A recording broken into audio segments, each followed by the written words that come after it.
guys, and welcome back to this channel. In this video I'll be showing you guys how you can basically create any colors of vignette for your videos in CapCut PC. So for instance, I have this video here and I want to create a blue colored vignette. You have like the choice to do that here, but you can only add in this black and white vignette, which there's only like two colors.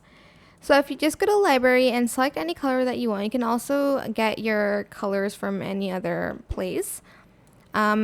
And then I'm just going to rotate this and I will just enlarge it.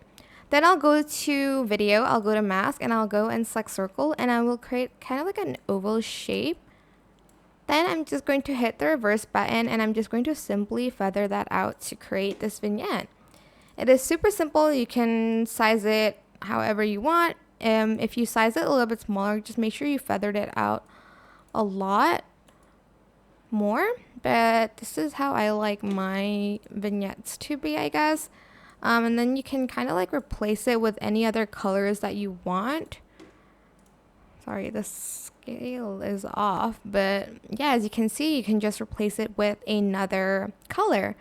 I hope this tutorial was helpful for you guys. Don't forget to like, comment, share. Also subscribe to this channel if you haven't done that already. If you have any more questions, just leave it in the comment section down below. I will try my best to answer them all for you guys. If you found this video helpful, please click the thanks button above the description box down below. Thank you so much for watching. Bye!